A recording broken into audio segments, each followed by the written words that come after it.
এই কান্না, এই আর্তনাদের সান্ত্বনার ভাষা খুঁজে পাওয়াটা দুষ্কর। কোনো বিশেষণেই যা বিশেষায়িত করার মতো নয়। দুমুঠো ভাতের জন্য ঢাকার গার্মেন্টসে চাকরি করতে গিয়ে জুলাই বিপ্লবে পুলিশের নৃশংসতায় প্রাণ ঝরে বিপ্লবের। মায়ের কোল খালি করে চিরদিনের জন্য বিদায় নেয় সংসারের একমাত্র উপার্জনক্ষম সন্তান। হাজারো স্মৃতি এখন দুঃসময়ের সঙ্গী। গুলি লাগলো মনে করো জি কইছে যে ঘাড়ে লেগেছে, এই জায়গা দিয়ে বের হয়ে গেছে। আমি এখন চাই যে আমার একটা মেয়ে আছে, তার ভবিষ্যৎ আছে, তার বাবা থাকলে এত চিন্তা করা লাগতো না। আমার সন্তান গেছে, তোমরা টাকা দাও, পয়সা দাও, আমার সন্তানের মতো কখনো হইবে না বাবা। আমার সন্তান একবার ডাকলে আমার কলিজা ভরা যায়, আমার খাওয়া পড়া লাগবে না। সরকারের কাছে আমার আবেদন যে এই স্বৈরাচার সরকারের বিচার আমাকে সুষ্ঠু মতন আমার এই সন্তানের বিচার করে দেওয়া লাগবে। একই চিত্র নওগাঁর ৯ পরিবারে। জুলাই আগস্টের আন্দোলনে হতদরিদ্র পরিবারগুলো তাদের প্রিয়জনকে হারিয়ে দিশেহারা। কত নৃশংসভাবে চারতলা থেকে এই পুলিশ বাহিনী বিজয় ঠেকানোর জন্য তারা গুলি চালিয়েছে। আমার ভাইয়ের মতো আরও যারা শহীদ হয়েছে তাদের সবার পক্ষ থেকে হাসিনার জন্য আমরা বিচার চাই, হাসিনার ফাঁসি চাই।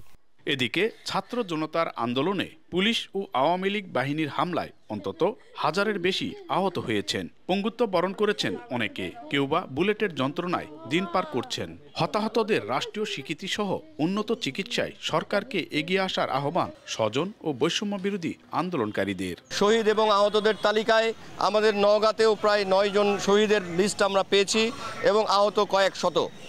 আমরা চাই এদের রাষ্ট্রীয় স্বীকৃতি এবং এই বিপ্লবে নিহত আহত সবাইকে পুনর্বাসনের আওতায় এনে যথাযথভাবে তাদেরকে পুনর্বাসন করা হোক। আহতদের পরিবার অনেককে পুনর্বাসনের জন্য আমরা 2 জন পরিবারকে আমরা বিজিবির একটা প্রকল্পের মাধ্যমে পুনর্বাসন করেছি।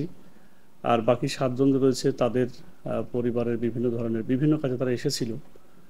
2-1 জন চিকিৎসার জন্য এসেছিল, তাদেরকে আমরা জেলা পরিষদের ফান্ড থেকে, মানবিক সহায়তা ফান্ড রয়েছে, সেখান থেকে 20,000 করে টাকা দিয়েছি। এছাড়া তাদের প্রতি আমাদের আহ্বান রয়েছে, তারা যখন যদি কোনো বিপদে পড়ে বা কারো যদি কোনো এন্টারপ্রেনার বা কোনো জায়গার সাথে তাদের সম্পৃক্ত ইচ্ছা থাকে, সেটি আমরা করব।